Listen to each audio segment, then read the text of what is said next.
Get that chapter 129.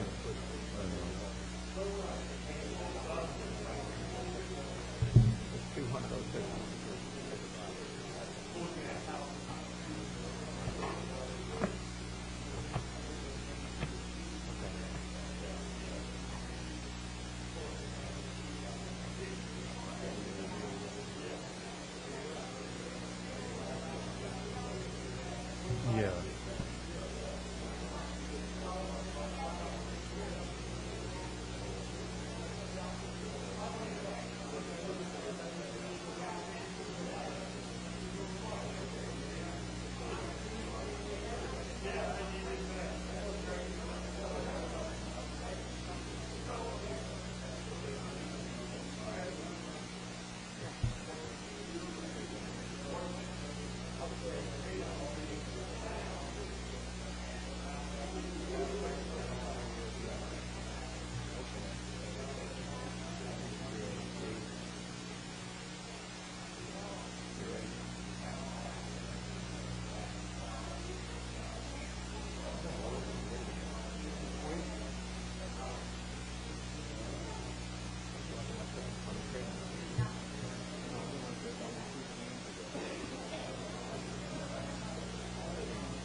Good afternoon. Our final budget hearing is underway.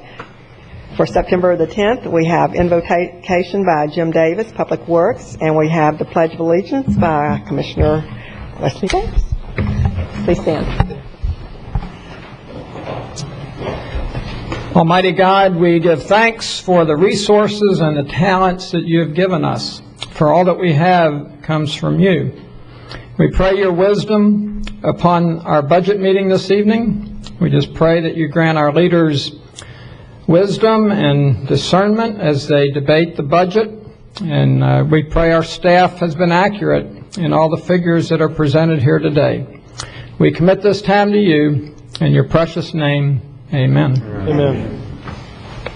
I pledge allegiance to the flag of the United States of America and to the republic for which it stands, one nation, under God, indivisible, with liberty and justice for all.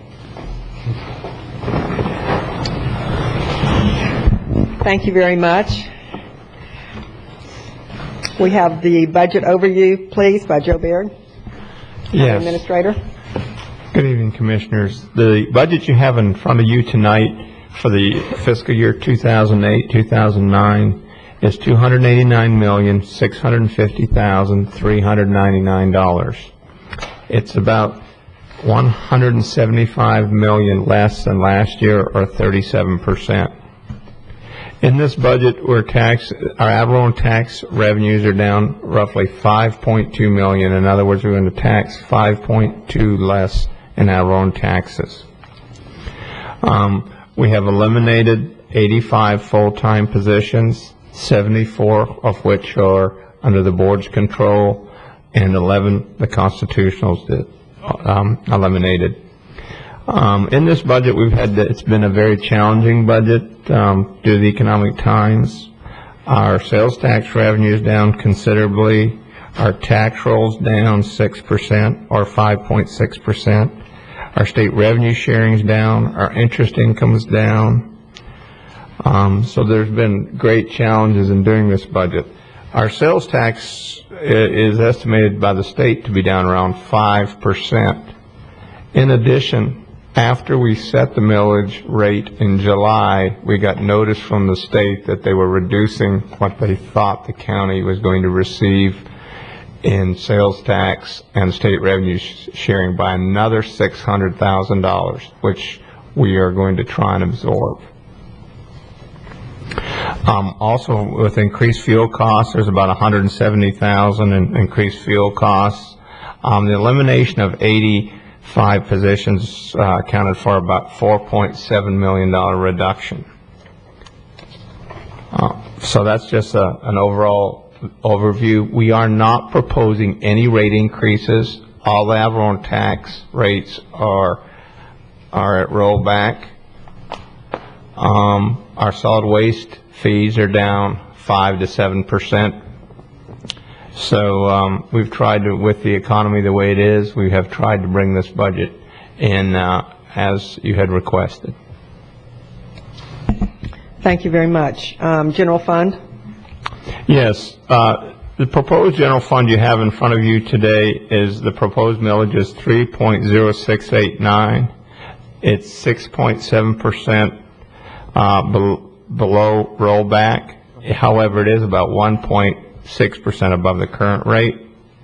The proposed general fund budget is $82,016,250. That's about 3.3% below the current year, or $2,841,155 below. In the general fund, we've had to eliminate 26 full-time positions, which 15 were under the Board of County Commissioners' control and 11 under the constitutionals. The elimination of positions accounted for about $1,368,000 reduction. Ad valorem tax revenue based on this millage is down about $2,000,003. We had to deal with the loss of revenue due to Amendment 1, which was about $2.6 million in this fund. The sheriff and all the other constituents cooperated and came in with budget reductions also to assist. So as you can see, that this budget is reduced as requested, and that's a summary of the budget. Thank you very much. Anyone from the public wish to speak to this item of the general fund? I'd like to know when the... Could you come and say your name and address? And Renee Renzi, Waverly Place, Vero Beach. Good evening. I'd like to know where the Recreation District funds come on this budget. It'll be in the Is that MSTU. Yes. Okay, so I'll wait till then. Thanks. all right. May I have a motion? Madam Chair, I'd like to make a motion to approve the proposed millage rate of 3.0689, which is 6.68% below rollback. Second. Any discussion? All those in favor? Aye. Passes 5-0. Madam Chair, Yes. I'd like to approve the proposed budget of $82,016,250. as posted. Second. All those in favor? Aye. Thank you very much. Now we move on to MSTU, please. Yes, MSTU is a taxing budget which everyone pays who lives in the unincorporated area of the county. In other words, if you live in a city, you do not pay any of this ad valorem tax. The proposed millage is 1.0804, which is 9% below the rollback rate, and it's the same as the current millage in this year. The proposed MSTU budget is $29,125,672. That is a 3.4% reduction below the current year, or $1 million. Most of the decrease in this area, in this budget, was due to elimination of positions in road and bridge, because we transfer we pay for a lot of the road and bridge budget as a transfer from here. So a lot of the cuts were due to the positions that we eliminated in road and bridge. Also, we had a decrease in half-cent sales tax revenue in this fund of around $680,000, or 14%. State revenue sharing revenue also decreased from the state by 16%, or $290,000. So that is basically a summary. Also in this budget, this is where we're proposing only having the Gifford pool open a partial year, and that was part of the cost-cutting measures to get us where we are today. Thank you. Anyone wish to speak? Anyone wish to speak from the public in this matter of MSTU? Hello again, Renee Renzi, Waverly Place, Vero Beach. I'd like to commend Commissioner Fisher for bringing this up yesterday. I had no idea what was planned for the Gifford Pool until I heard it from him. And so my comments are addressed to the Gifford Pool issue. Nothing I heard on this topic yesterday made any sense to me. Why would this commission look a gift horse in the mouth by closing down for 2/3 of the year a facility largely funded by Johns Island benefactors? What message does that send to public-spirited members of this community, to say nothing of the message it sends to the young people of Gifford? It should be remembered that an unused pool deteriorates very quickly. That's a fact of nature. If cuts in recreational swimming have to be made, the only fair way to do it would be by reducing the hours at all of the public pools, North County, Leisure Square, and Gifford. Leave the weekend hours as they are now, and reduce weekday hours while the children are in school. I recently read of a plan to have swimming classes for children.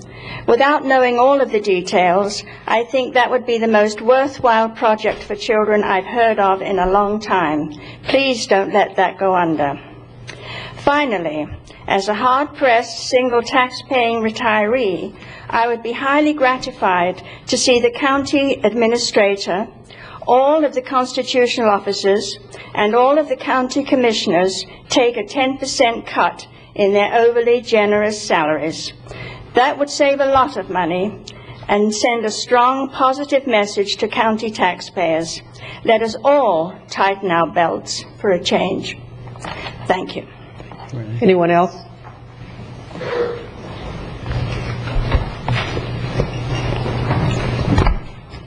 Good afternoon, Commissioners. Joseph Paladin. I live here in Vero Beach, Florida.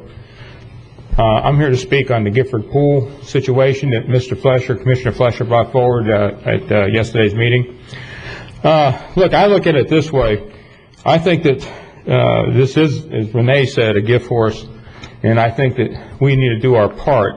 I think this is almost like preventive maintenance here.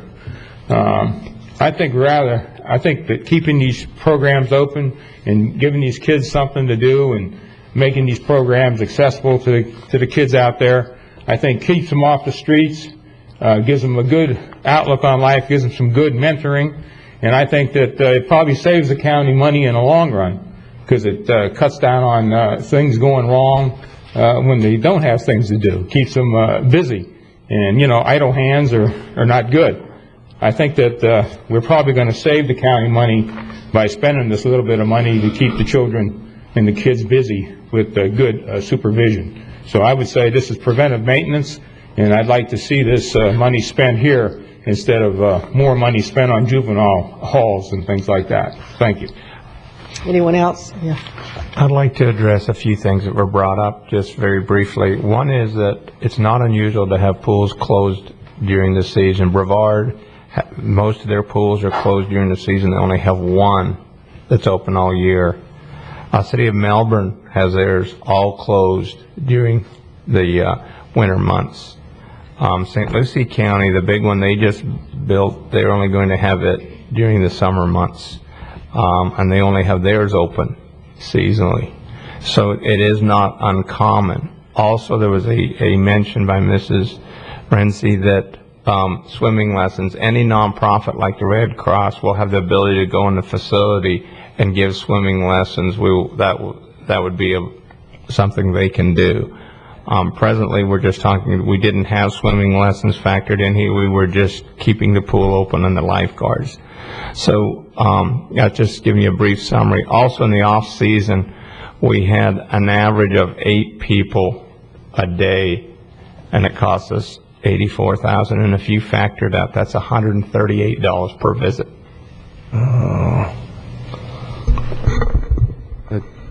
Joe, I appreciate the comparison with the other counties, and probably at the end of the business day today, they'll be calling you to find out how you were able to, with the support of the commission, to be able to operate the pool. With that said, I think that those numbers are drastically off since the pool was not heated, and perhaps maybe that would have been one of the considerations why it was not so well attended as it might have been if it was heated. And this was a rather lengthy period of time. This is 8 months. This is not just a half a season. 8 months is a long time for a pool that's costing us in the neighborhood of what, $396,228 to operate throughout the year, and to have it remain with a fence around it so that people know that we're spending $400,000 on a fixed cost to have an establishment is a little disheartening. But that remains to be seen after today's discussion. Thank you. You're next. I'm concerned, as Mr. Paladin is, and I realize, listening to the numbers of attendees, if the pool is not heated, that is a mistake when the pool was built. But I think that maybe that, again, should be corrected. And we are in tough times. And I am a candidate for county commissioner, so I'm going to just put this on the record, and this is exactly how I feel, and I've said this before. If each of you took a 10% pay cut, that's over $5,000 a year. If you took 20%, that's $10,000 a year. That is part of the loss of money that you would suffer by leaving this closed. And things need to be done to promote youth activities in all communities. It's a very expensive proposition for people in Gifford to go to the North County pool. And there's one commissioner here that appropriated $23,000 in the sheriff's budget in 2000. If he paid that back, that would be a help also. And the public knows who that is. Thank you. Yes.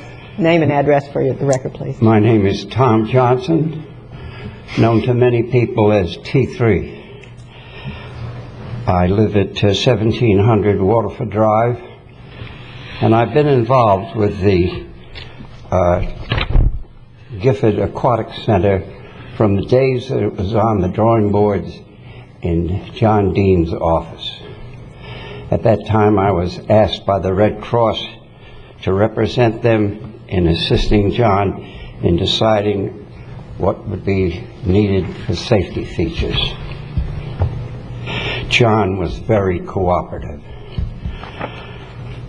Presently, I am the chair of the Indian River County Parks and Recreation Advisory Committee.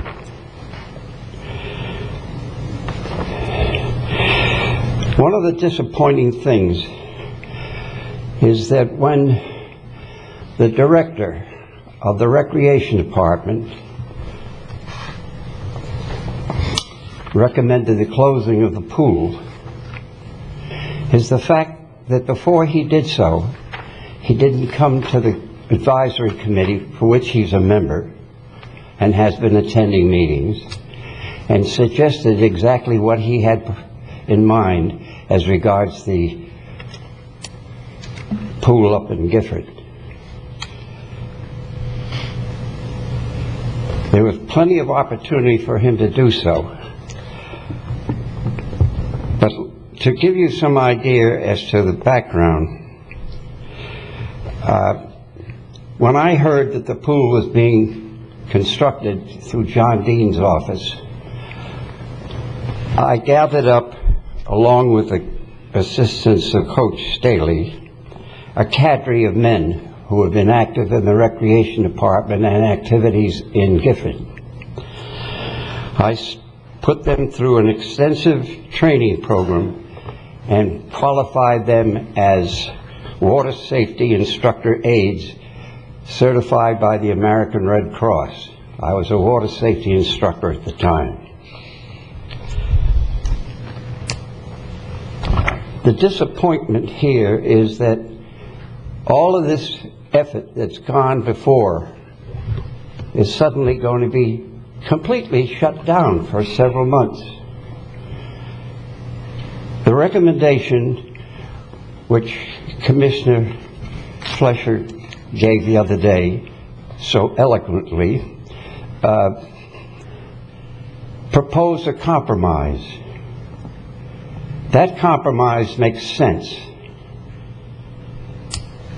The opening of the pool 5 days a week for 4 or 5 hours.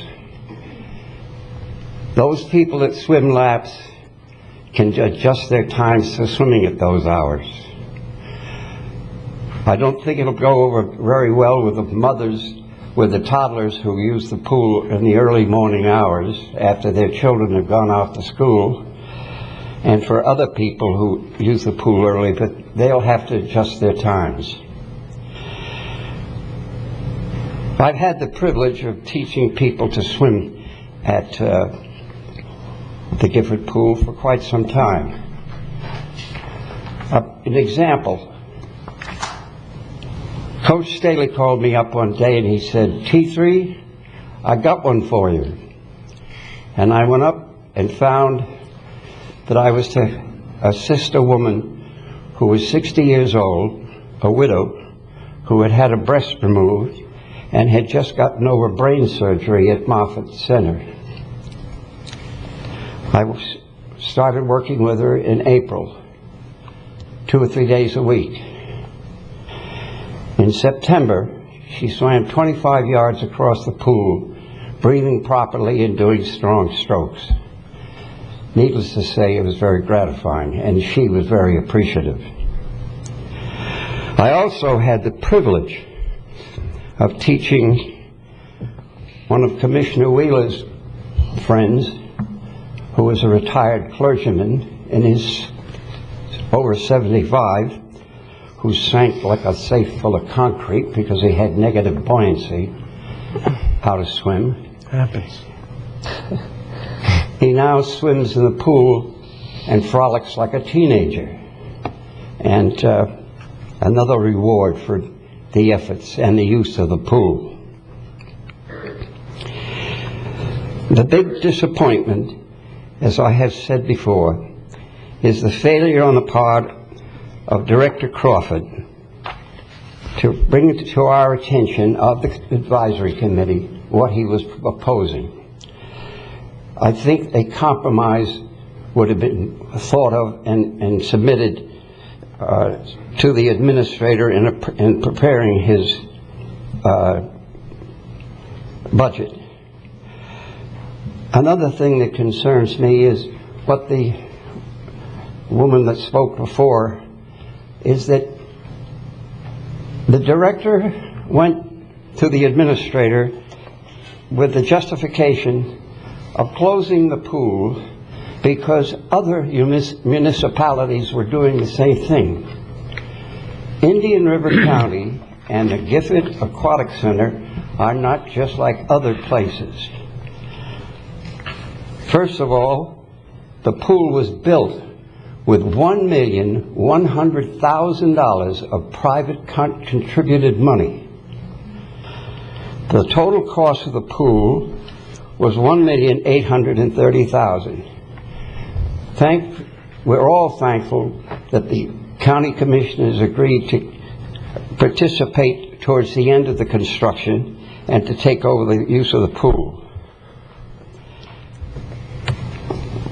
I'm asking at this point for the same thing that Commissioner Fleischer was asking for, and that's a compromise, cutting down the services considerably. Now, one of the requirements is that there must be 2 lifeguards when there's anybody in the water. I've spoken to Coach Staley, and Coach Staley is prepared, if there be people in the water, that he will go out and take up the position as a lifeguard, along with 1 lifeguard. That's another cut in the budget. With all these things in consideration, I'm pleading with the commissioners to approve the 5 days a week, shorter hours. Thank you. Thank you. I'd like to correct the gentleman. I just want to apologize. First of all, Mr. Crawford didn't make the decision. I did. He did bring other options, and I made the decision. So I don't want my recreation director to be blamed because of my decisions. I was the one that made this hard decision. He did bring other options. So the blame does stop right here, not with Cliff Crawford. And I just want to point that out. Also, this was a very hard budget. I cut child services 20%. What we fund child services 20%. I've cut the health department 10%. I've cut mental health 10% to get this budget balanced. It wasn't anything. It's just unfortunate that the times went. But I did want to clarify that for you, sir. That's all. Anyway. And that was probably my oversight not to take it back to recreation. Well, and it's you that I should get a voodoo doll and start sticking pins in it. Well, I don't know if that's needed. Just to codify something, Madam Chair, Joe, are you referring to, is this the information that was collected? Yes, that was the information that Mr. Crawford had looked at different options. The final decision, we asked him to pare back because of the budget constraints this year, our revenue constraints. And he was just trying to do, and the final decision is my decision, but he did have some options, but these are a couple options. And I am also a part of the recreational committee, and I had requested that information, and I got that information on Monday at about 4:30. And that's what compelled me to bring it before the county commission meeting, the regular county commission meeting on Tuesday as an emergency item. But I had received that on Monday evening at 4:30. So I don't know if that compares to the same element of timeliness that you're referring to. Anyone else from the audience wish to speak to this item? Please come forward and name and address. Yes, I'm Reverend Dr. Crystal Boujal. I am the publisher of the Gifford Community Newsletter. I'm the organizer of the Gifford Youth Orchestra, the Gifford Girls Tennis Club, and I'm a community activist. I'm involved in many activities in the community, but the reason I'm bringing up the orchestra and the newsletter is that it gives me access to public concerns, individual concerns that you may not be aware of just because people talk to reporters. The first thing I'd like to address is the data that was given to you, probably, Joe Baird, regarding the low usage of the pool in certain months and in certain years. On that issue, not only was the pool not heated, but in the meeting that we had that T3 spoke of and Cliff was present, he said the data that he was submitting to as the information to show that the usage was low was based on a certain time frame, and it was before the pool heater broke. But during that time, see, you're looking at just statistics. There were other issues involved in case it makes a difference when you get into your discussion about why the usage of the pool was low. In the beginning, there was an understanding that the use of the pool would be free when there were public donations being raised for the pool. Then when the county got involved, and I'm not saying it was wrong, I'm just stating a fact, when the county got involved and opened the pool, there was a charge of $3. So in the beginning, there was a lack of interest from the community to use the pool because they were expecting free services and then they had to pay. That's number one. Number two, a friend of mine, the lady with whom I roomed for 2 years when I first moved here, was the manager of the pool. Now, my friend is a 20-year Marine Major retiree, and so her way of speaking to people is like a Marine Major. She was put in charge of the Gifford pool, and she spoke to people like she was a Marine Major. That didn't go over well at all with the people in Gifford, and I know that because she told me that she was having great difficulty in communicating. When I moved here, I was able to see it for myself. Now, she was moved out of that position, and Larry Staley was put in that position, but by the time he became the manager, the pool heater was broken. So that data that has been given to show low usage has other reasons besides the community's lack of interest. The second thing I'd like to address is Mr. Baird's comment that he had to cut budgets on a lot of nonprofit activities. Well, that affects Gifford as well. The feeling I got yesterday when I heard those comments was that everyone was on an equal plane of having their services reduced. However, that's not exactly true, because though the health department services were through the health department services being reduced, Gifford's health services were reduced, so we were affected by that. Other nonprofit organizations that lost their funding or support affected Gifford community just as well. So Gifford was affected by all of those tax cuts. But in addition, it's as if they're being punished now because of low usage of the pool. So we had to suffer low tax cuts and then be punished for the low usage of the pool, which was due to the heater being broken, and also due to the understanding that it would be free, but then there was a fee, and also because of the difficult efforts of the manager communicating with the members of the community. And I look at this budget and I see that Gifford Aquatic Center has a decrease of $86,000, and North County has an increase of $16,000 increase. Now, there'll be other people from Gifford speaking to that, but I'm just noticing that that is an issue. Also, I would like to suggest that while I appreciate Mr. Flesher's recommendation to close the pool, leave the pool open 4 days a week, we need the pool open on the weekends too, because 1 to 4 or 1 to 5, Monday through Friday, means only non-working people can use the pool. Working people are not available 1 to 5, Monday through Friday. And school children that are in various programs, after school tutoring and things of that nature, are not able to use the pool until the weekends. So I'd like to place that on the table for your consideration. And one more item about the Gifford pool. It's the only pool in the county that has the roll-in facilities where people who are paraplegics or using wheelchairs are able to access the pool directly. All the other pools require step down or step into situations, and so not only would our pool be closed, but then we would be eliminating services to those who are disabled. One last comment I'd like to make. I remember when you were building the North County pool. I wasn't living here, but I visited at the time, and I was here when the pool buckled because water wasn't put into the pool, and then it rained over the weekend, and then there was something like $2, $3, $4 million that had to be spent. I don't remember the figure. Had to be spent to bring that to repair that pool. And it just seems that so much money is being spent over these years to create an underused pool in North County, because it is underused. It was designed to have more money coming into it from various colleges and swimming teams, which it has not been able to do. So it's underused based on what you were expecting.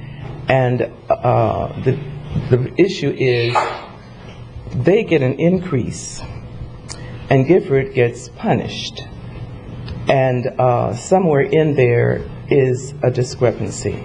And I'm sure that this is not what you would like to see. This is not what you would like to have come back to you, because you know how that boomerang works. What you send out is what comes back. So I'm asking you to consider, how can you keep the Gifford pool open on a fair and equitable basis? Thank you. Thank you. Anyone else wish to speak to this issue? Freddie Woolfolk, 4590 57th Avenue, Vero Beach, Florida, 32967. As I stand, I think about the great county that we have here. I think about the partnerships that continue to make us different than any other county in the state of Florida.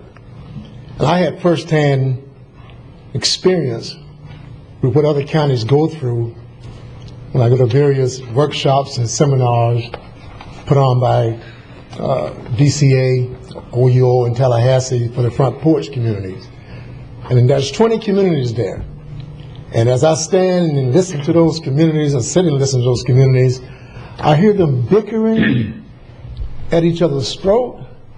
And I said, my goodness, I'm glad I'm from Indian River County.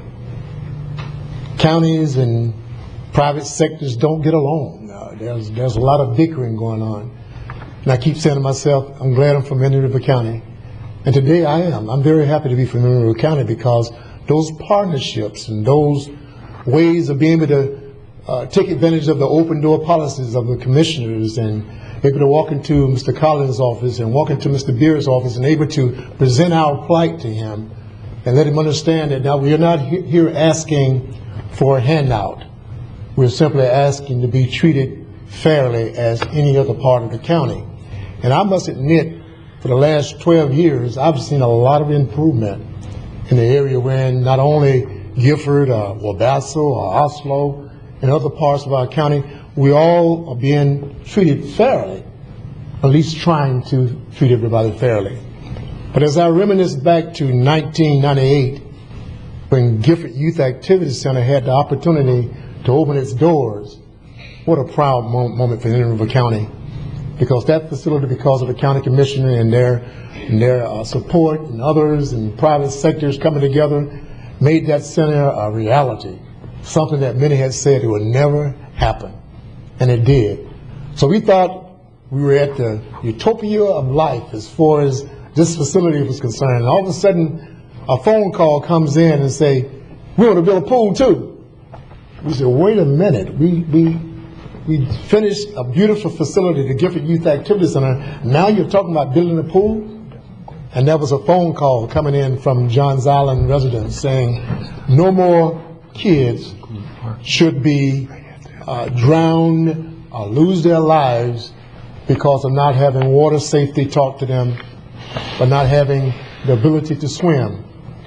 And those two ladies, Ms. Joan Woodhouse and Ms. Nancy Johnson, and many Johns Island and Indian River County residents, and people even out of state, they saw the partnerships and the strength that we had here in Indian River County, and they wanted to be a part of a winning team, because we do have a winning team here in Indian River County. And from that point, we began to see things happen. People began to give of their monies and their time, their resources, and going out making pledges to the cause of building that beautiful Gifford Aquatic Center. And it was such a great joy, because they said, Freddie, you talk a lot, we need to borrow your mouth. And I was happy to be a part of that mouthpiece to go out and convince people you should give to this pool, because it's going to help our young people, it's going to help our elderly people, it's going to help everyone in Indian River County. Matter of fact, it's going to be the first pool that Indian River County actually will have ownership of and not be passed down as Leisure Square was. So what a great thing. So when I went to those meetings throughout the state of Florida and had front porch meetings, and they said, tell me about Indian River County. And I've been to hash off some things. We have a brand new Gifford Health Center. We have a brand new Gifford Youth Activity Center. We have a brand new Gifford Aquatic Center. I just went on and on, working with Habitat, working with United Way. The list went on, 36, 38 different partnerships that I rattled off. and had the opportunity to stand before 200 or 300 people in Orlando at a development council to express just what I'm expressing today, the partnerships and the collaborative partnerships that have made us different than any other county in the state of Florida. So I know they may close pools in Melbourne, I know they may close pools in Orlando, they may close pools in Okeechobee, but we don't have to close pools here in Indian River County because we're different. And we're going to take care of everyone because we're one family. I would feel awfully bad in my family if we had to cut the chicken up and it got around to me, I got on in the neck. I would feel awfully bad because to me, I think I should get a piece of the breast or wing or drumstick or something, not just the neck. And to me, equity comes when everyone feels they're part of the decision. And here, as we look at this whole scenario of what we're doing, and I tell you, I ran for county commission twice, and today I wouldn't want to be in your seat. You guys have a hard decision. And Mr. Beard, I definitely wouldn't want to be in your seat. You have a hard decision to make too. But what I'm asking here today, as we look at this whole packet, we only have so much money, and the money must be spent in a very, very wise fashion. But we're asking for fairness in making sure that everybody in River County who are taxpayers don't feel that they're being slighted while another portion of the county is being left alone. We should all bear the brunt of this cut. I don't expect anyone to walk out of here and say, I had no cuts, everything was great for me, see you, don't want to be you. No, everyone should feel it. And so we're asking today for a compromise to be taken on because I do feel that the Gifford Aquatic Center is a gift horse. The Gifford Aquatic Center is a beaconing light to other counties, said this is what you can accomplish when you have public-private cooperation. We don't want to ever taint that spirit. And what I'd like to do before I take my seat is just hand to you a letter that came from the ladies who could not be here today. Was Nancy Johnson, as well as Ms. Joan Woodhouse.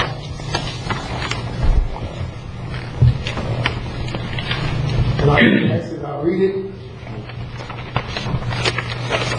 And it'll kind of explain some of the things that I kind of touched on.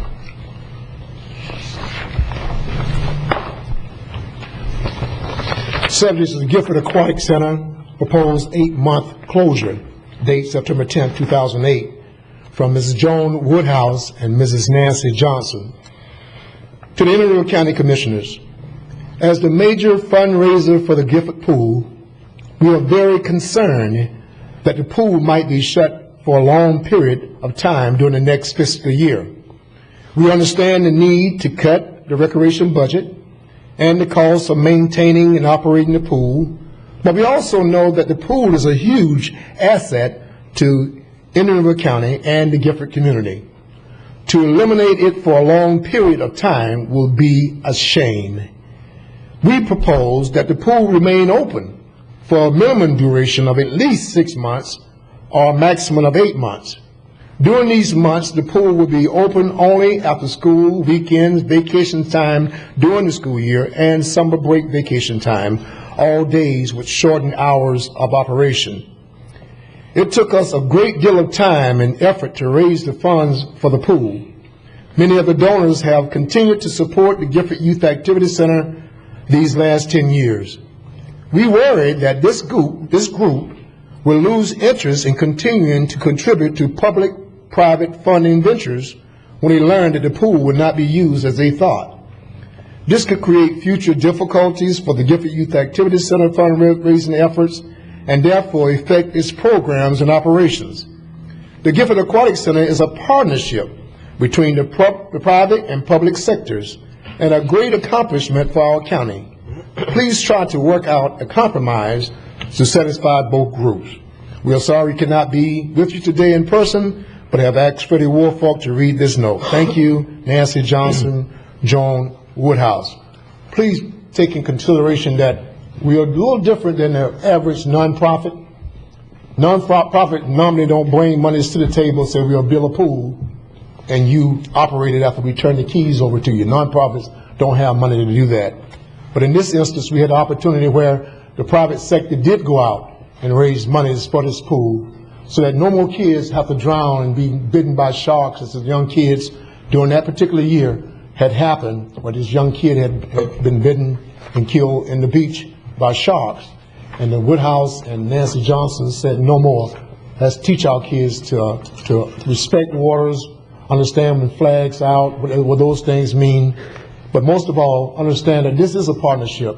And in a partnership, when there are some important decisions to be made concerning a partnership venture, all parties should sit down at the table and say, yes, I think this should happen, or this should not happen. At least have them have the decency to give them opportunity to reply and respond to any questions. Therefore, when presentations are made to Mr. Beard, it's done in a unified fashion and not a splintered fashion. Thank you so much for your time. Thank you. Anyone else like to speak?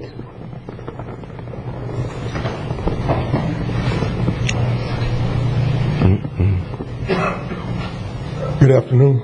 My name is Godfrey Gibson. I live at 413657 Court. I don't want to stand and say a lot of things because basically it has been repeated, but as a taxpayer and thing here, Freddie has put it on the mind, and I have the minutes here of the last. I heard Mr. Beard said that Mr. Crawford passed this on to him, but Joe have always, and all of y'all have always discussed things with us, and I think the most upsetting thing is for us to hear this at the 9th hour. And it was asked that he bring this back to the commissioners in the meeting, that they come back with all the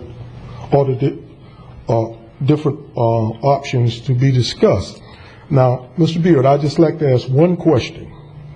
I know the pool in Sebastian, it's a different type of pool, and we don't even want that. And I don't want anybody to think that we are trying to close that pool, because I know the North County want their pool open as much as the people in Gifford want theirs. But just for my personal reason, how can they get an increase and then we be cut and then going to close us down for 8 months? You know, that in itself, I just would like to hear the explanation of that, you know, because, you know, and everybody said it, we all ought to be sharing this burden. So I'd just like to hear the explanation of that. You're correct. The North County pool is a different pool, and that has that we do events there.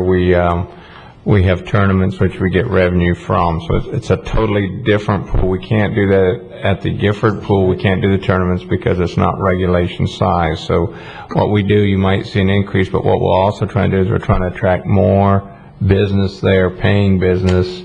And the lady that got up was correct that it wasn't as successful as we had wished it to be, the North County pool. So it's a whole different, it runs a whole different, it's got the high school team there, it's got a lot of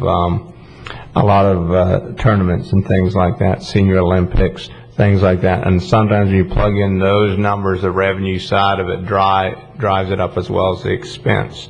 Now I will say, and I'm really sorry you didn't hear, we did have it in our budget message in July, and I thought it was reported in the paper. If the commission would like to add this, and it was my recommendation to do this, and that's why I feel sorry for Mr. Crawford getting all the heat. I'm the one that made the decision. If the commission wished to open this for 8 months, we've already set the millage, but the only way I could think to do that, if she so wished, would be to reduce our contingency in the MSTU and take the money out of the contingency to do this. That's the only way I know to solve that problem, if the commission so wishes to do that. But that's why you see an increase. I think we're looking at another year senior was it Special Olympics some sort, and the other. Go ahead, Jason. And we also part of that's my fault, I would say, because what happened was in the last year, prior to this year, there was one recreation department budget. There wasn't a separate budget for the Gifford pool and the North County pool and the ocean rescue. And there were requests by the Taxpayers Association and various residents to separate those out. We just did that this year. So what we had to do was we had to say, okay, we have a $50,000 budget for operating supplies, we had to divide that up and say how much of that was for the North County pool, how much of that was for Gifford, how much of that was for the athletic programs, and how much of that was. So we had to kind of guess at this year's allocation as to, we had to go back to the history and look and see which one was that. So some of the numbers we had actually set in the current year budget a little too low for the North County pool, and we were having to adjust those up. It was that split and that inaccuracy in knowing the difference between whether one pot of money, how that was to be split up. We had over-allocated, for example, chemicals to the Gifford pool and under-allocated chemicals to the North County pool. So we had to make those adjustments in the budget as well. And the only way we're able to know what those numbers are now is because we have the history split out so that we can make those numbers more accurate at this point. Well, may I say this? Well, since you haven't made the revenue up in the Sebastian area that you wish to make, you're giving them an opportunity to raise their revenue. You're coming in on us at the 9th hour. Then give us an opportunity to put some programs together. Maybe we as a community can help raise the revenue. If this is what it's about, you're giving them chances when the revenue hasn't been the same. So you're coming in on us at the 9th hour. So give us an opportunity to come together as a community and put some programs together to see if we can increase our revenue at the use of the pool there. The North County pool, its revenues have exceeded the budget every year since it's been open. Well, that's not what it's been stated here. I know that was stated, but that's not a fact. We have exceeded the revenue budget in North County pool every year since it's open. So I don't know where that information came from. But see, as I keep trying to point out, my point is that is a different pool there. Yeah. And we can't pull because we're not an Olympicide pool, and I'm not going to argue the point, but that's the point I would like to make, that we're different. The pool is a different setup, and to increase them and decrease us, and I understand, and we're willing to take some cuts, and everybody's willing to bear the burden too, but I don't think we should bear all of the burden, and they don't lose a day, they don't lose an hour, they don't lose a minute, and we're cut for 8 months. You still got to put chemicals in the pools and things to maintain it, and maintain it. Don't it gonna go to parts too. Thank you, Commissioners. Anyone else wish to speak? I have a question. Well, we have somebody else coming that hadn't been to the podium, please. And then start over if you want to. Henry Burson, 4545 38th Avenue, Gifford, Florida, and I'm pastor Northside Church of God. I really want to ask, I'm here for two issues actually, and I need to, first of all, before I address the pool issue, which will be very short, I did have a children's service issue I want to address in reference to Hope Academy, and I don't know where that would fall on the agenda, but if you can give me clarity, I would come back at that time, please. That was in general fund.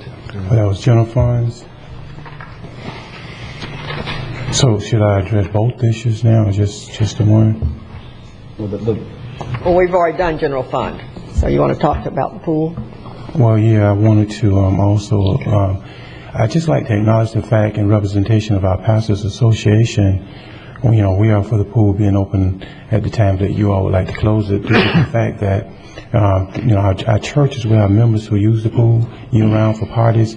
And then as a social issue, our church at large use the pool sometime, for baptisms and etc.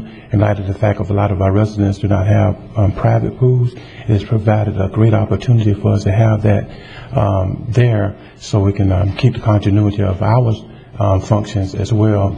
And most of the time, whenever we have anything there, our people enjoy immensely. They enjoy it immensely. So, I'm in favor, and Pastors Association also, we are in favor of doing your very best that the pool can stay open year-round and as many days as possible. Okay? Thank you. Now, you're saying I cannot address the Hope Academy issue? You can address anything you want to. I'm saying that we've already set millage for the general fund. Well, since I'm here, I may as well address it. Right. Okay. Have at it. Yeah. Well, actually, 8 years ago, my wife and myself realized that over 1,500 students were suspended from school annually. And these was kids that were normally had no place to go during the day. They, most of all, was left home alone and was prone to get into additional mischievous behavior. In light of that, we appealed to the school district to initiate a program that would provide a place that we would be willing to take these children and make sure that they were in a safe and nurturing environment during the time that they would usually be in school. With a year of preparation and research, we found out that the Children's Services would offer funds for such a program. However, the year that we first applied, we were late in applying or requesting for funds, so we had to wait to the following year. Fortunately, we had all our program together, we had our outline together, we had our format together, we presented it to the Children's Services, and they initially gave us $25,000 to start this program. To my behest, I thought they was going to give it to me up front, but when I asked for it up front, they said, no, Reverend Burson, it don't work like that. They said, you have to spend the money first, and then we will reimburse you. Well, I asked the question, they said, if you don't have to have the money to spend, how can you spend it? So they said, well, that's your problem. Fortunately, my church helped us by giving us an initially $2,500 that we were able to do. Mrs. Burson, who was my wife and an educator, she practically was working for nothing, and so we got Hope Academy started. The first year we served over 120 students. Students, because it's voluntary, when they are suspended from school, they're able to attend Hope. We provide nurturing, we provide tutoring, we provide several benefits. They're able to get their classwork done, whatever they were doing, whatever work they have to do at school, the parent or the guardian bring it to Hope Academy, and they do it at Hope. So when they go back to school, they're on pace with the rest of the class. They're not disenchanted or discouraged because of zeros they would have gotten at that time. In most cases, if they got 10 days suspension, that would have been equal to a failure in that class for that semester. But fortunately, because we had the collaboration agreement with the school district, if they came to Hope and they got their work done, they completed their work, turned it in, they got credit for it. And they were able, as I said, to be on pace with the rest of the class. We eventually even got an exoneration process that have helped several of our students, or many of our students, in that if they come to Hope Academy and they show that they came to Hope Academy, when they go back home, go back to their regular school, their home school, the suspension is actually erased off their record. There's nothing on their permanent record showing that they were suspended. This helped in many cases where kids have had scholarships that would have not received their scholarship if they had a behavior infraction on their record. So they were able to remove that from their record and stay and receive their scholarship.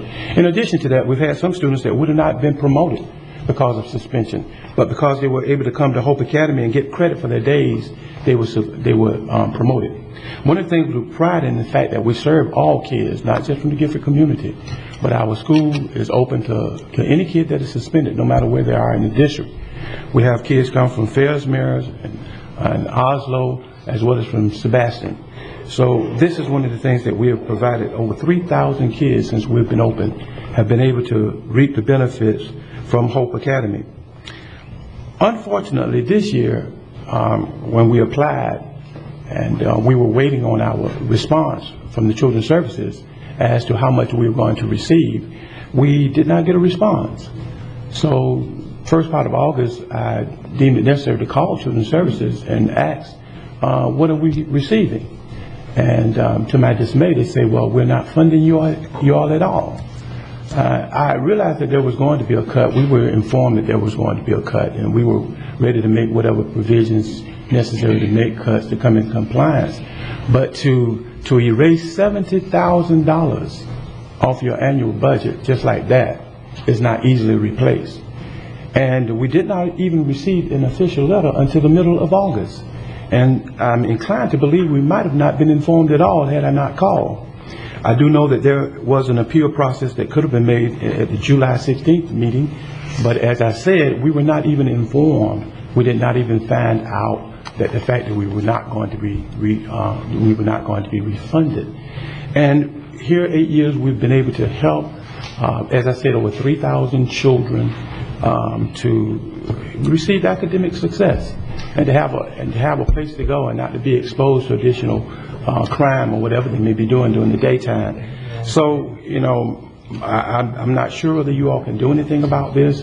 Our record speaks for itself. Our recidivism rate is less than those who do not come to Hope Academy. We did a survey at Hillsborough County. They have a recidivism rate of 50%. Our recidivism rate is 11%. So it shows that we do a lot in helping students when they come to us and dealing with the behavior issue, helping them make good choices and bad choices, so when they return to school, hopefully they're not resuspended. The school district has stepped up big in helping us. Initially, in our first year, Dr. Deering would give us no money. He promised me students, but he said he would not give me any money. When we proved that we were serious about it, my wife and myself, we proved that we were having success. Kids was going back to school. They were inspired to do better. A lot of them did do better. Then he gave us, he agreed to give us, to support one of our teachers, subsidize one of their salaries. So this past year, the school district gave us approximately $69,000, showing that they believe in our program. Children's Service gave us $70,000, and then the balance we received from private foundation and grants. So it shows you that we have a very valuable program. People believe in the program. The program has proven to be successful. But when I received the notice that we were not getting anything, I told the director, I said, do you know that this could be a death nail to our aged child program? And he responded, I guess, as I've heard today, he said, well, this is tough time. These are hard years. But I'm appealing to you all, if there's anything that you all can do to make sure that this program survives and does not die, we would like for you to do that for the sake of the kids. Thank you very much. Thank you. Anyone else wish to speak? Seeing none. Mr. Flesher, Commissioner, would you? Excuse me, can I ask a question? Madam Chair, I think Dr. DeJoy had a Yes, I thought. statement. I think I asked sorry. if anyone wanted to speak. Oh, I didn't. Okay, anyway, I just want to make sure that we have the correct information. I heard, your name is Jason. Are you Jason? Hi. That's our budget director. Well, I've met him before, but I haven't seen him for a long time. You said that the North County exceeded the budget every year, but Joe Baird said that he was aware that they had not, that there were times when they didn't meet the budget. And I know when Chwalski was working for the Recreation Department, in conversations we were drummers together, he acknowledged that there were times that he was having difficulty with getting the money that they expected to have from revenue coming in from colleges and other activities out of state. So my question is, who was right, Joe Baird or you? There just may be a discrepancy in what we're talking about. I think there may have been some expectations that the revenues would be very high at that pool. However, we budgeted conservatively at the beginning, and we have exceeded those budgeted amounts. I think there have been hopes that maybe the revenues would have been more at times, but that pool, it performs. It pays 36% of its costs, whereas the Gifford pool pays 14% of its costs. So as a percentage of the expenses, it performs pretty well compared to most pool facilities. Most pool facilities are about 20 to 25%. Well, I wanted to get to the bottom of that because I heard the two different answers, but I know what. I think that's a difference between maybe expectations that were out there and our natural conservative budgeting maybe, but might be the cause of the difference there. Thank you. I should like to make one comment. We could hurry along. We have another 4 pages to do. I think they'll be quicker than this segment there, Madam Chair. I don't want to regale you with my budget experiences of the past. I'm a retired politician from Nassau County in Long Island. I've been a fire chief, I've been a mayor, I've been a commissioner of highways, commissioner of transportation, commissioner of a few other things. Oh, and by the way, I've picked up several medals swimming at the North County pool. To compare money-wise, Gifford and the North County pool is like comparing a rowboat to an aircraft carrier. Thank you. Okay, anyone else? Last call. Anyone else? All right. Commissioner Fletcher, did you want to wrap up? Thank you, Madam Chair. I appreciate the opportunity and appreciate everyone that has come out today to speak on the interest of the community pool. The community pool. The county pool. There seems to have been some misunderstanding about ownership. I've heard the pool compared to nonprofits. I've heard the pool compared to private concerns. It's a public pool. It is a county pool. It was funded by private funds, partially. It was also funded by public money. And it's a public pool. It is our pool. Some of us have the luxury of having our own pools. This pool should be utilized. And I hope it continues to be utilized. We heard from many people here today, T3, Mr. Johnson, who spoke just recently about some of his experiences. They're even more lengthier than that. And we've learned that we also have a common thread. We both swam in the same pool in a colder climate, a pool that maybe not be significant to most of us here in the room, but it's the pool where Johnny Weissmuller, Tarzan, was created. And I don't know if T3 is up to that accolade, but I know that he deserved to get some medals out there in the diving pond as well. That pool is now closed. That pool was partially closed, and it deteriorated. And that's what I fear is the element of concern here, that a closed pool may then slide into a permanently closed pool. And I have photographs of that pool as it stands today in my office if anybody's interested. I did not want to bring that picture down here to burden you all. I wanted this to be a positive experience. I heard some other statements. Dr. Pujol made a comment, and very clear.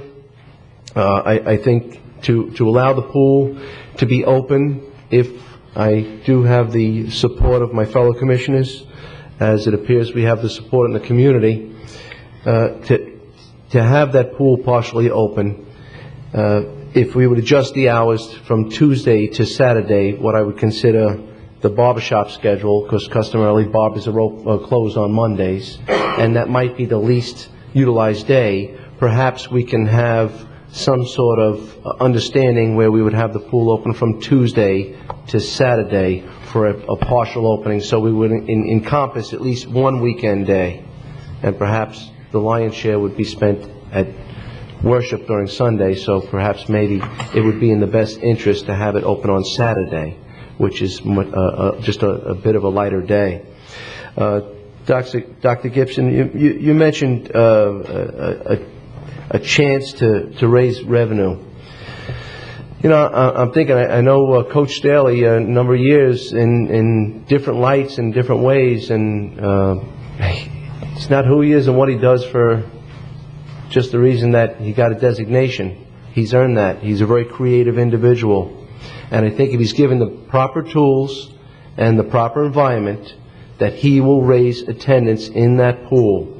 And I think that we all need to support him as a county and as a community and drive up the attendance. I think Coach Staley can do it.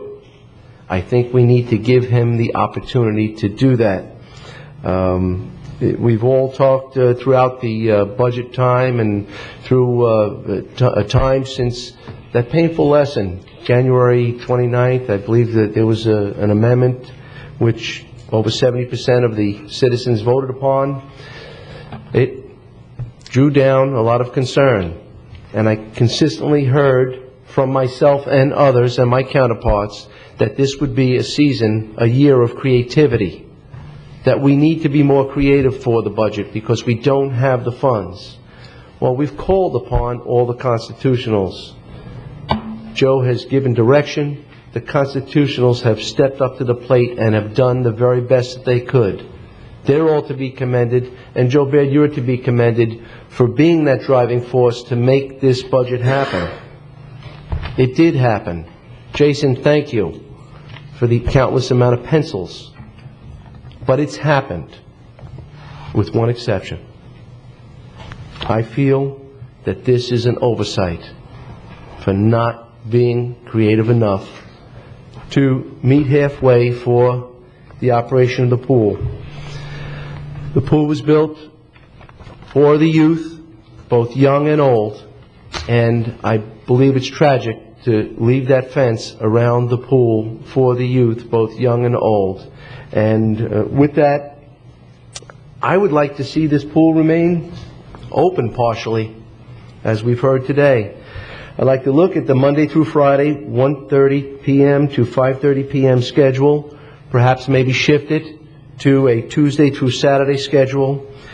It would allow the pool to be open for those 4 hours. I believe that we can utilize it to the best of the ability for the community at large.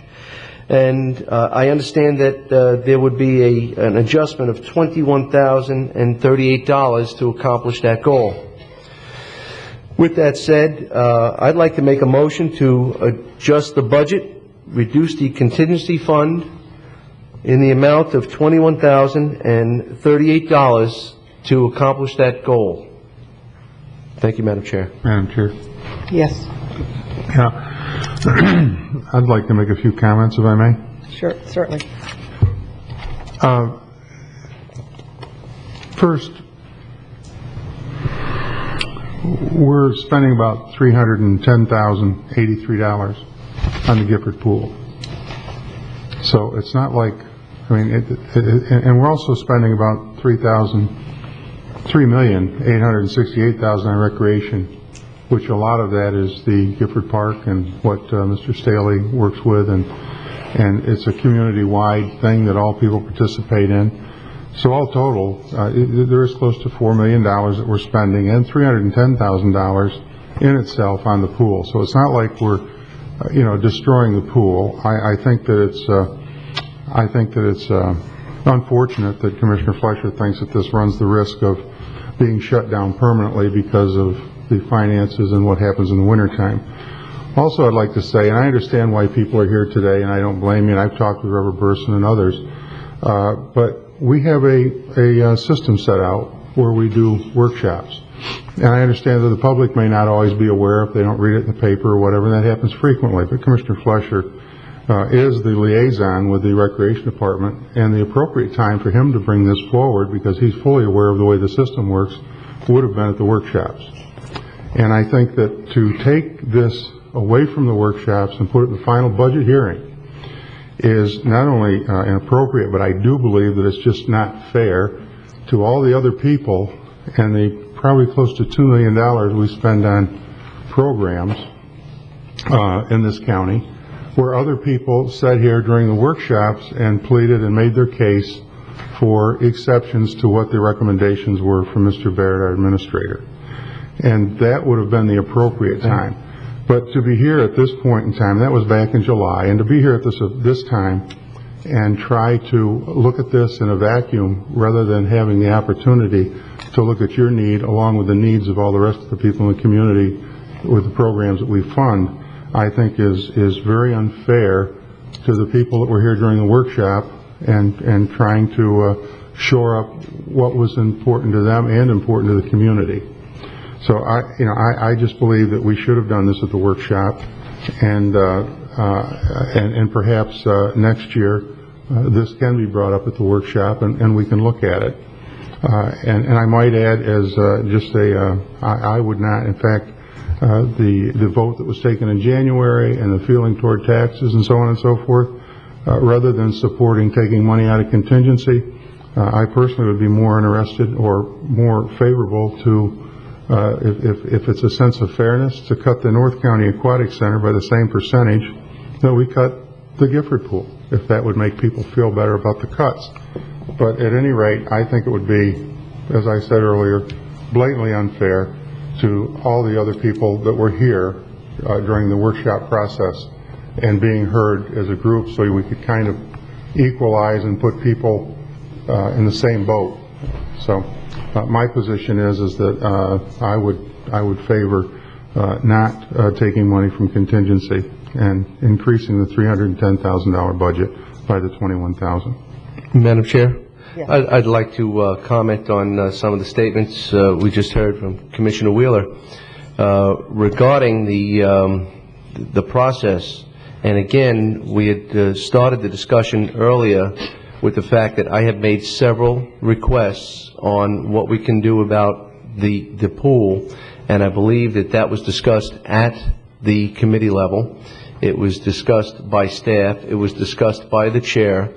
I did have the opportunity to speak with Joe Baird on several occasions, and he said continually that he will do the very best he can. He reminded me that he was sharpening the pencils. He reminded me that he was working on some contingencies. The contingencies were not available. And as far as the attendance to the workshops, I believe it was poignantly expressed in the local newspaper that no one had showed up. No one had showed up.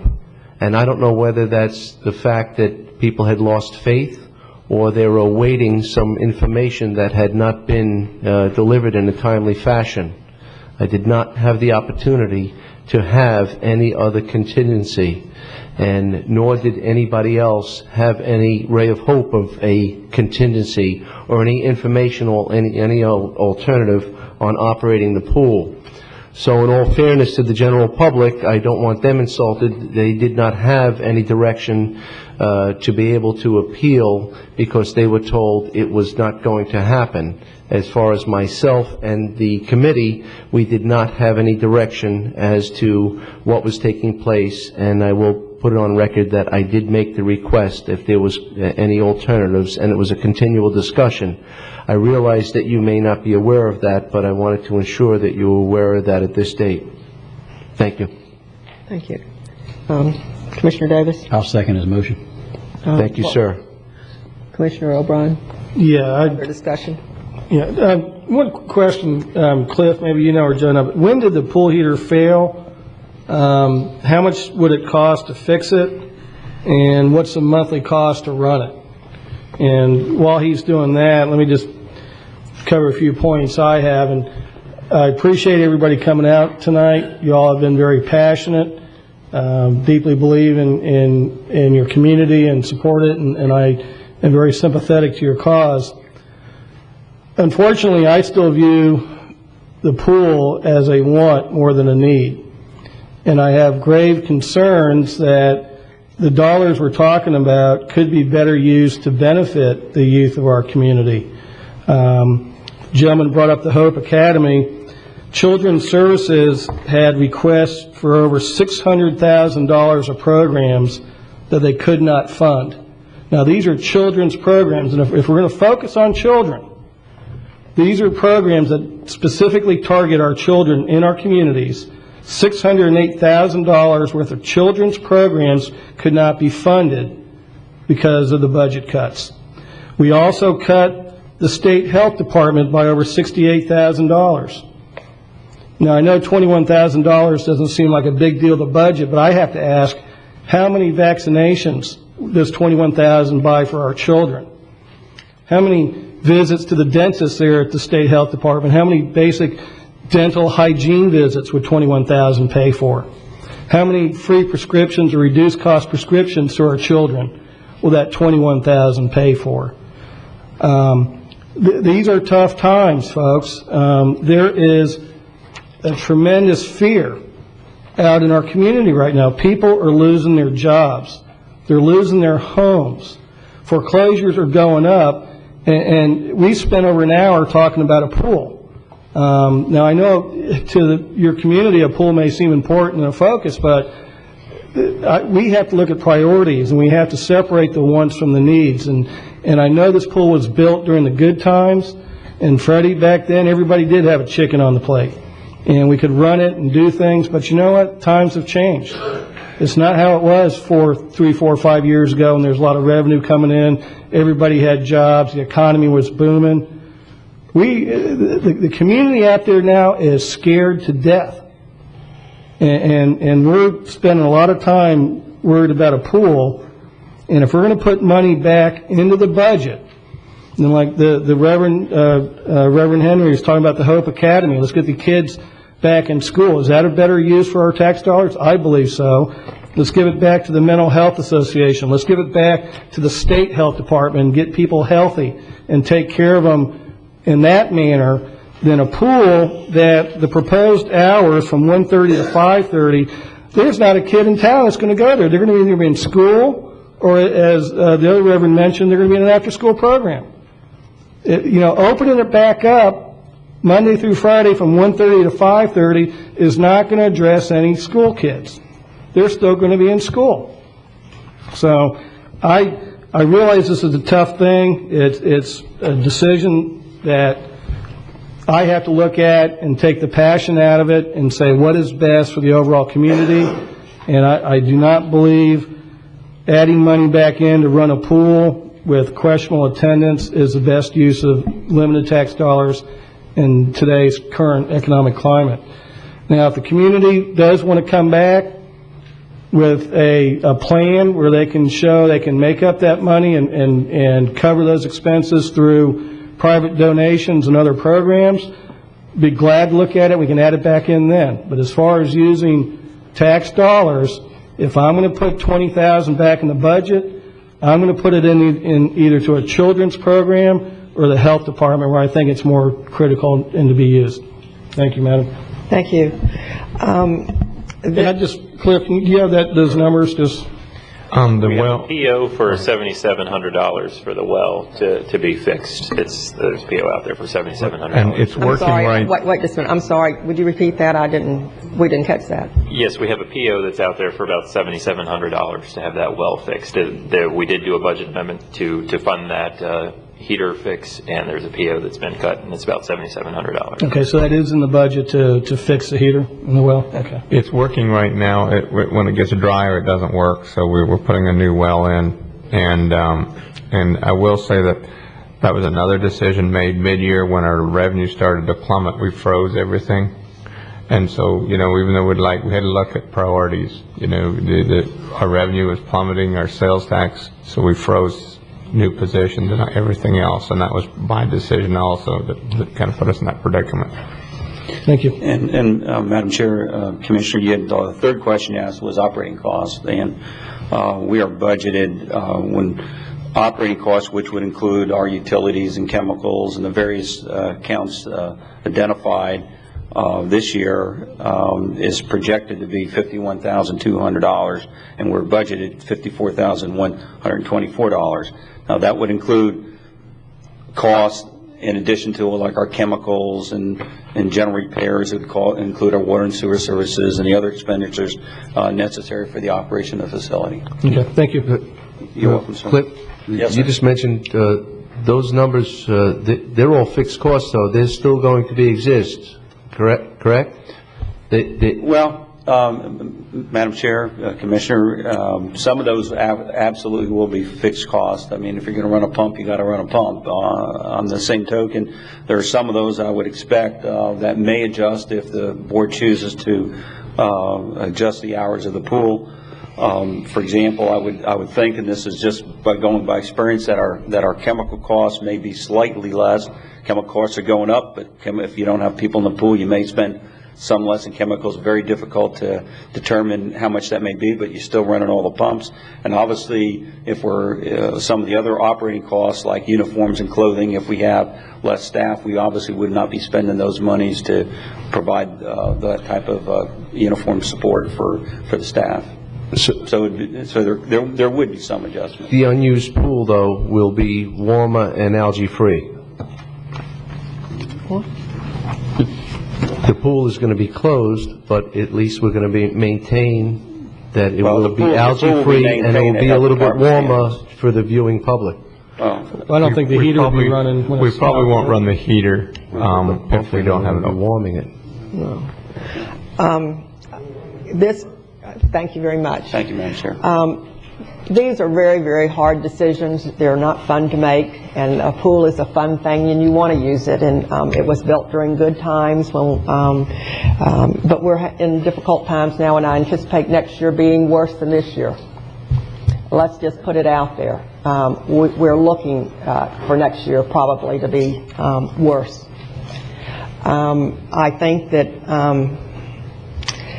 it's very difficult in the 99th hour after we've set millage. We're on our final public hearing to change this. I think, just a minute, please. Just a minute, please. I've been real patient and had everybody talk and ask several times. I will let you speak again, but let me finish, please.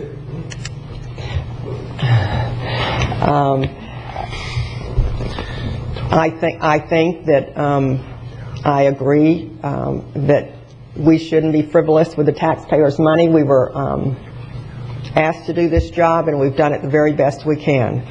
And we don't blink when it comes down to the dollar. And I think at this point I'm going to have to say we can't afford it. We just simply cannot afford it. And it's not something that was Giffords against North County, against this county, against that. That wasn't it. I'm sorry your feelings were hurt because maybe you didn't know the process correctly. But there was nothing about the Gifford pool that we didn't look at the North County pool. And so we still have a pool, and you can go up there and use that, or you can use the pool at Gifford, the hours and the time that we have it open. But that's pretty much how it's going to be for my vote. Yes, would you like to speak one more time? Just one comment. I understand that, and I can't disagree with what you're saying, but if you're so passionate about the Gifford pool, then let's have the same passion of cutting the budgets of the North County pool. All I wanted to do is see some equity. You're going to cut us out 8 months, raise their budget, and leave them open 12 months. If we're compassionate about it, let's do it across the board. I have no problems with it. And I admire you all for what you have to do and to say. And what you're saying, if you're that passionate about what you're saying about the Gifford pool, have that same passion for the Sebastian pool. That's all I'm going to say. If that's the way it's going to be, I can live with that. And fair, and that would be equitable. I have no problems with that. I have to say one thing. I don't look at this as Gifford's pool or North County's pool. We have those names to it, but it is the public's pool. And that's the way I look at it. I don't look at it like we're doing this for this side and that for that. South County doesn't even have a pool if we want to look at it that way. And probably never will. But, what? I said, in these budget times, probably never will. Hopefully, maybe, but, probably won't. So, anyway, that's the difficult decisions we have here. Freddie, one more time. One quick comment. Yeah, we have a long meeting. You said two things that really tingled my ear. Good. Because Jason just mentioned that there was a separation of budgets, correct? So if we're a county and we're unified, when we look at the recreation budget, it shouldn't be North County pool, it shouldn't be Gifford pool. That's exactly what I said. That's what I'm saying. I'm agreeing with you on that much. But this part I don't agree. Because if you're going to look at us as being one big package budget, that when you take that knife through that budget, it cuts the whole budget. Let me finish. So how dare you think that North County pool is not a part of Gifford pool when Gifford pool gets the cut and North County pool does not get the cut? We are not one then. I think you got a right point. I love your point because the budget is here. This is a recreation budget. Okay? Everybody should get the cut. So the piece, everybody. We're not going to start. No, I'm not trying to get applause. I'm not trying to get applause. I'm trying to get a point across. This is a business meeting, and we're going to have. I'm showing my business point. Okay, and the business point is that we have a budget. Freddie, I accept your point. Okay. Thank you very much. You got it? I got it. Okay, just want to make sure if I sit down. Cut the whole thing. Don't agree with you, but I have it. And let me say, we didn't have it separated. We separated the budgets for cost centers just to get an idea, because we were criticized by the Taxpayers Association that we needed more cost centers. We've done a lot more breaking out in our budget so that we can track costs and people can see the information easier. And I think an important thing to say here is that I think some of the rationale in closing the pool there, we're keeping Larry there year-round, and the idea was that he would be able to provide programs, other types of recreation programs during those off times. So it's almost, we're looking at it as a more effective use of county dollars. So rather than having Larry tied up overseeing a pool that has 2 kids in it, Right. he could be running a recreation program that has 32 kids in it. So this isn't just about taking something away. This is about saying, if sometimes you can work real hard at something, but if it's the wrong thing, maybe you should be working at something else. And if you look at this at this graph we have here, you know, what we're proposing is to have it open during the time when we've got 150, 160 people a day there in the summer. It's only to be closed when we've got 6, 8, 10 people a day there. So I think that's the rationale. And then, you know, we've got a talented individual in Larry there that can provide a lot of other services too. So maybe we could have something that's not, it's to look at it not as just taking something away, but maybe redirecting our efforts in something that's a little more effective. Because I can tell you, in January, I'm not going to the pool myself that much. You know, I go in May, June, July. But I don't go in January. So that's the antithesis to that. With as far as your analogy with Larry, is as opposed to the $21,038, a mere $21,038 to make a difference for the community. If Larry was to step up to the plate and be one of those lifeguards, as we now know that he is willing to do, we could cut the one lifeguard out, and that would total between salary and benefits $7,327. Such being the case, for under $15,000, we can now have the pool open for 4 hours. If there's an objection to the pool being open from 1:30 to 5:30, and it would not allow the opportunity for enough of our youth in the community to go into the pool, perhaps maybe that could be shifted to 2:30 to 6:30, Tuesday through Saturday. I'm willing to negotiate with anyone that has the next objection, but I believe that we should allow the community to have the opportunity to have the facility intact as opposed to throwing it into mothballs. Yes, one more time. Thank you. You're probably not going to change your minds, because I hear the vote now is for, but Gary Wheeler said he would vote for a cut at the North County pool. And I think you should consider that, because you're telling us that we're here because of our feelings, and our feelings have been hurt. None of us came because our feelings are hurt. I don't live in Gifford. I live in Vero Beach. Well, I think excuse me. When someone came up, and that was the first objection, that they weren't told. But it's not about feelings. What is it about? It's about process, and it's about fairness. Because we did go to meetings, that when we knew there was a meeting, we attended meetings. I was in a meeting, a workshop meeting of some sort with T3 and Cliff and Mike and Mr. Flesher. I mean, we were in meetings. So we're not here because of our feelings. We're looking for fairness and equity.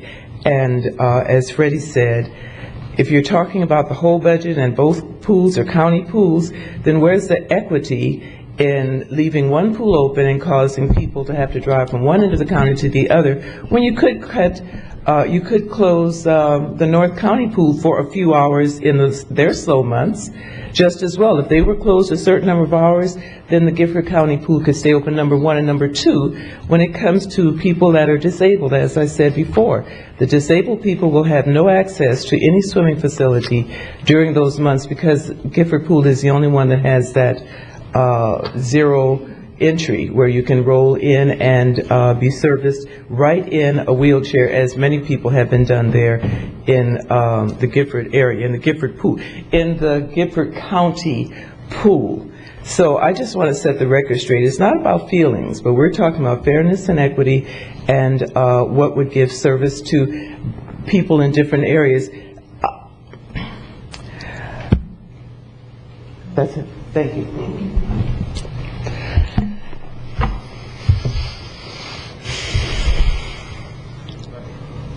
Amend your motion.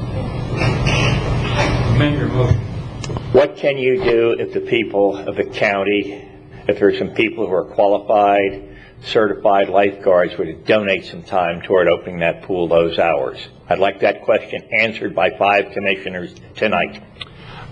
I think that if someone donates their time, that's what I was saying, it's a Red Cross, there still can be programs run at that facility if, through nonprofits, where they can open and run them if they did, and that can be done. Okay, we have a motion on the floor. Do we have a second? We do have a second. I'd be willing to amend my motion any which way that it's going to get. You've got a motion on the floor. You should vote that up or down. If you want to make a second motion, make a second motion after. I'll be prepared. When did we start that? Just now. Okay. We're going to keep on going? There's never been an amended motion here in 20 years that I'm aware of. Oh, yeah, there has. Well, let's not get off the point. Can't we just deal with the motion on the floor? And if you want a separate motion, make a separate motion. Yes, Mr. Commissioner. Well, but if the second is withdrawn, then the original... If the second's withdrawn, then the motion doesn't go forward, and you can make another motion. Okay. And, according to Robert's rules, once a motion's been moved, seconded, and stated by the chair, it becomes the public. We do not operate under Robert's rules. And we okay, well, I'm just disagreeing with Will Collins's rules of order. Our rules are the chairman rules unless 3 people dispute it. So, Madam Chair. Madam Chair, your pleasure.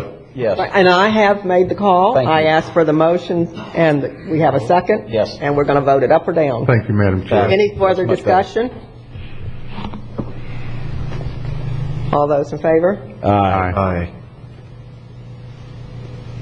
I'm sorry. Wait a minute. I misunderstood the question. Let's do that over again. Okay, you want to...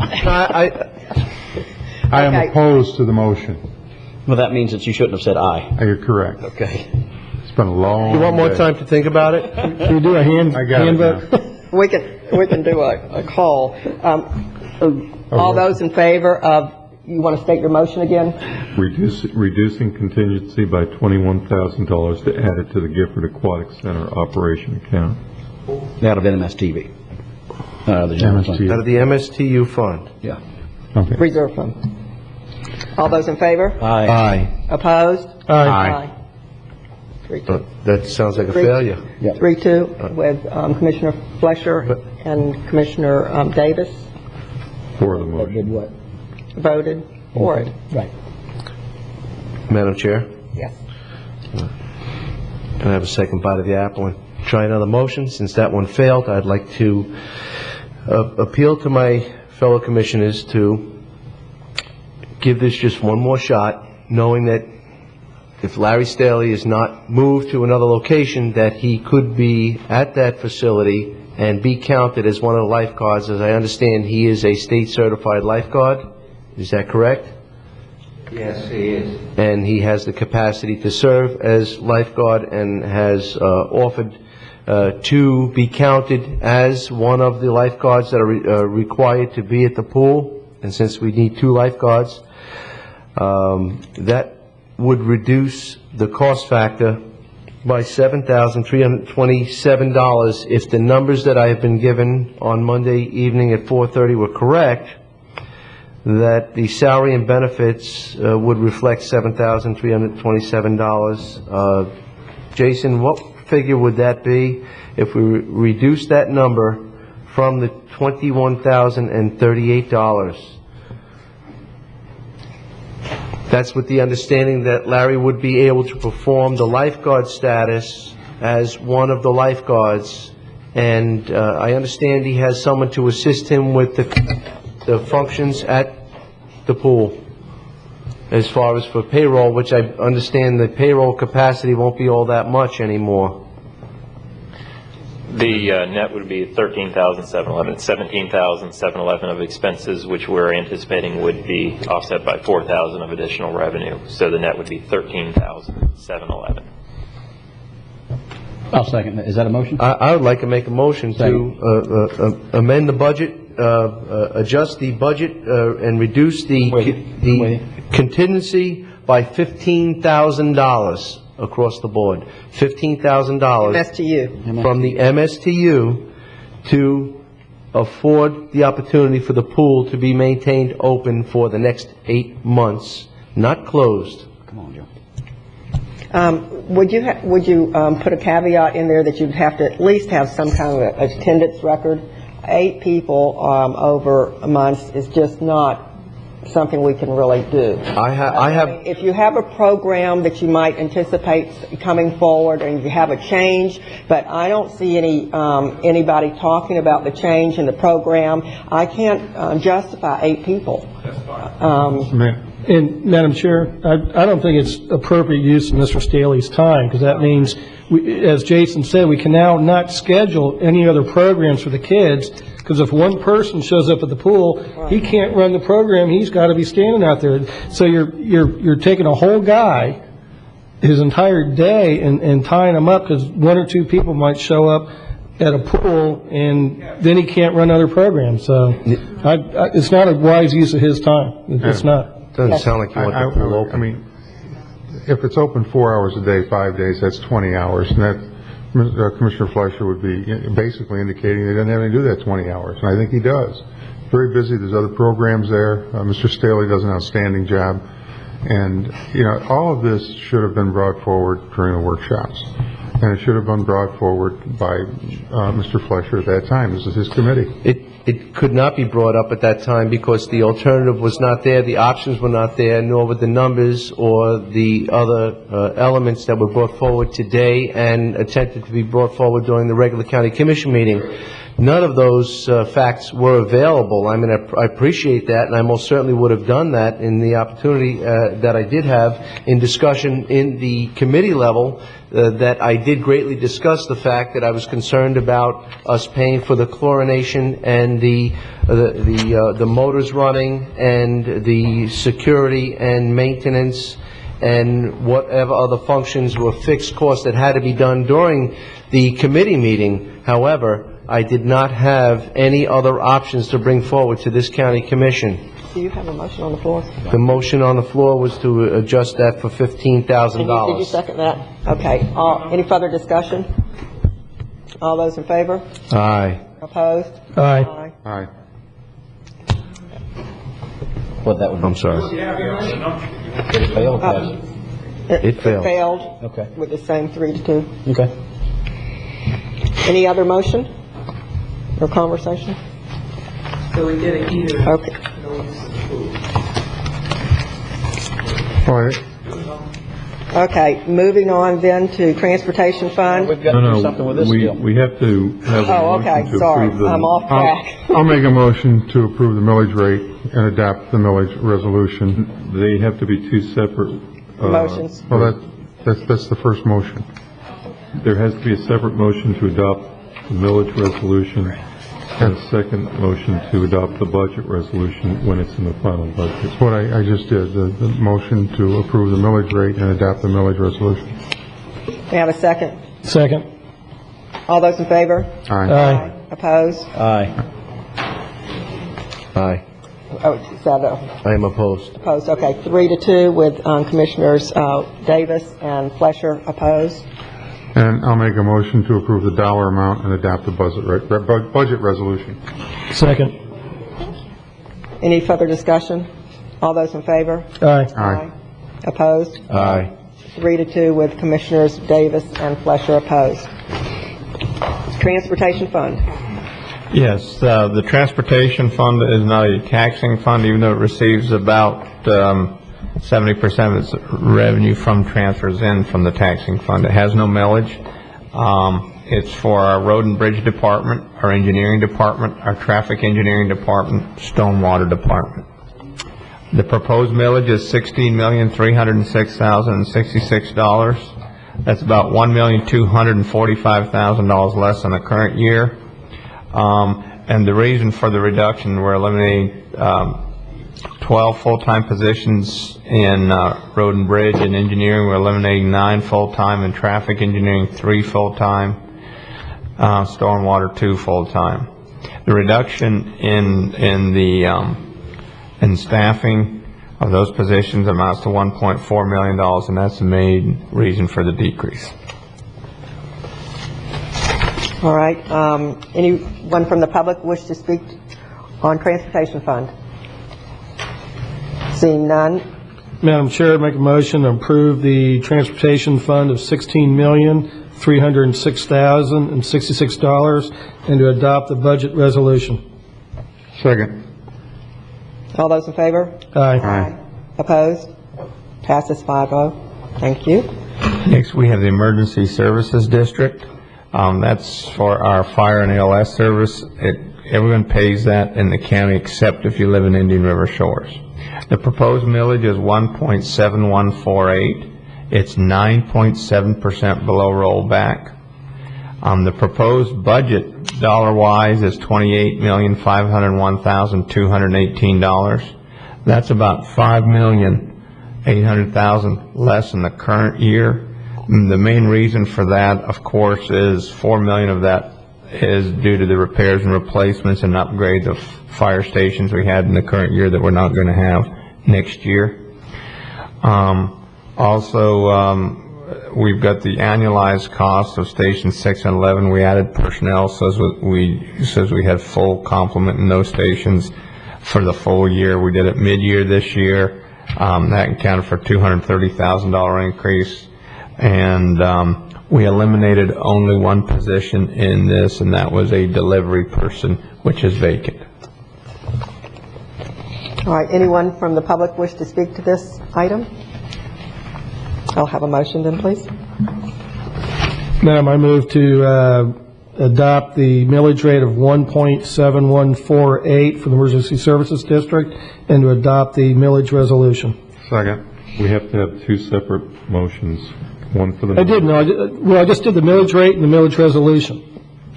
Then we're going to come back with the budget. Then I'll do the budget amount. The adoption of the budget resolution and the adoption of the millage resolution have to be by separate votes. And they are. You're going to call... Okay, my motion is to adopt the millage rate of 1.7148 and to adopt the millage resolution. Okay. All those in favor? Good. Is that good? All those in favor? Aye. Aye. Opposed? Passes 5-0. Madam Chair, I'd like to make a motion to adopt the proposed budget for the Emergency Services District of $28,501,218 and to adopt the budget resolution. May I have a motion? Second? Second. All those in favor? Aye. Aye. Passes 5-0. Thank you. Environmentally sensitive land acquisition. Yeah, this is the debt service for the environmentally sensitive land acquisition bonds that were voted on by the public for the $26 million bond issues, where there's two issues coming to that amount. The proposed millage is 0.1357, and the proposed budget is $2,428,658. Thank you. May I have anybody from the public wish to speak to this? May I have a motion? Madam Chair, I'll move to approve the... Glad you're here. The proposed millage rate of 0.1357 for the Environmentally Sensitive Land Acquisition Fund and to adopt the millage resolution. Second. All those in favor? Aye. Passes 5-0. Madam Chair, I'd like to move to approve the Environmental Sensitive Land Acquisition budget of $2,428,658 and to adopt the budget resolution. Second. All those in favor? Aye. Passes 5-0. Land acquisition bonds, referendum. Yes, this is the debt service for the $50 million voter-approved bond issue, and it's basically principal and interest. The proposed millage is .2863. The dollar amount is $4,797,340. Thank you. Anyone from the public wish to speak to this item? I'll have a motion then, please. Madam Chair, I'd like to approve the proposed millage of .2863 for the land acquisition bonds. Thank you. May I have a second? Second. All those in favor? Aye. Passes 5-0. Madam Chair, I'd like to make a motion to approve the proposed budget amount of $4,797,340. Thank you. May I have a second? Second, and to adopt the budget resolution, I assume, Commissioner? That's correct. And we need to do that on the last motion also, that was neglected. All those in favor? Aye. Passes 5-0. Aggregate. The proposed aggregate millage is 5.1628. It is 8% below rollback. Do we need a motion on this? No, just announce it. Solid Waste Disposal District. Yeah, the Solid Waste Disposal District. Solid Waste Disposal District, WGU charge is $40.94. The commercial WGU rate is $28.32 as proposed. The readiness to use proposed fee is $17.41. All these are down from the current year. The residential charge is down 7%, the commercial about 1.5%, and the readiness to use is down about 8%. So we've gone down all the way around here. The proposed solid waste district budget is $11,621,986, and it's about 2% below last year's. Thank you. Anyone from the public wish to speak on this item? I'll have a motion, please, Wesley. Yeah, resolution to approve the non-ad valorem residential and commercial waste generation units and charges and readiness to use fee. Second. Thank you. All those in favor? Aye. Passes 5-0. Next we, oops. Do we have to make a budget, or a motion to adopt the budget resolution? Yes. Madam Chair, so moved. Second. All those in favor? Aye. Passes 5-0. Thank you. Ad valorem assessment charges? Yes. Non-ad valorem. Adoption of non-ad. Yes. To read all those, Joe? Yes, I can. Non-ad valorem assessments, Severe Lake Estates is $19. These are all per parcel acres. East Gifford Stormwater is $15. The rest are street lighting districts. Gifford, $25. Laurelwood, $18. Rockridge, $10. Vero Highlands, $23. Porpoise Point, $13. Laurel Court, $27. Terra Linda, $23. Vero Shores, $21. Exara Park, $19. Royal Ponciana, $28. Roseland Road, $1.50. Whispering Pines, $18. The Moorings, $12. Walker's Glen, $24. Glendale Lakes, $40. Floalton Beach, $38. And West Wabasso, $21. Thank you. Anyone from the public wish to speak to this? Hearing none, I'll have a motion again. Madam Chair, I'd like to make a motion to adopt and approve the aforementioned items 1 through 19 for adoption for non-ad valorem assessment charges for the budget resolution. Thank you. Second. Can I have a second? All those in favor? Aye. You want to do the budget resolution? You need that? Madam Chair, make motion to adopt the budget resolution. Second. All those in favor? Aye. Approve of non-ad valorem dollar budgets? Yes, the first one's the Housing Authority, which is $141,470. Next is the Special Revenue Funds. They're $24,808,453. The next is the Other Debt Service Fund. It's $1,239,633. Next is the Capital Projects Budget, which is $12,973,749. Next is Enterprise Funds, $49,451,188. And the Internal Service Funds account for $26,238,716. Thank you. Anyone from the public wish to speak on these numbers? Seeing none, I'll have a motion, please. Move to adopt the budget resolution, Madam Chair. May I have a second? Second. All those in favor? Aye. Thank you very much. Commissioner O'Brien, would you like to make an announcement? Yes, I just have one announcement for folks. Everybody should have gotten their trim notice in the mail, which outlines your market value, your assessed value, and the exemptions you're entitled to, and your proposed taxes.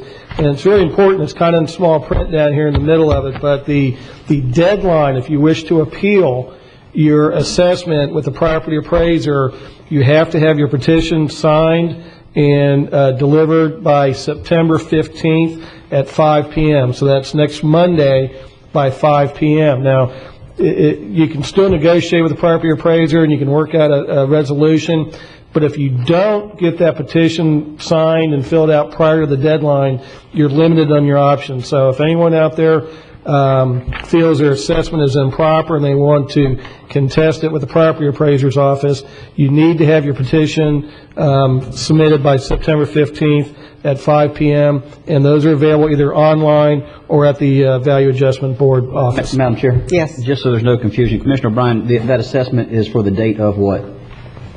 The assessment is based upon the property value as of January 1st, 2008. So keep that in mind. That would be a year ago, not right now, nor not coming up in 09. Yeah, and it doesn't obligate you, it just keeps the door open so you can continue the appeal process. But if you don't get that petition in, then your options are very, very limited at that point. So I urge anyone that is considering that to get down there and get that petition submitted before September 15th at 5 p.m.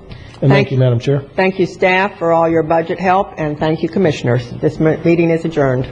Thank you.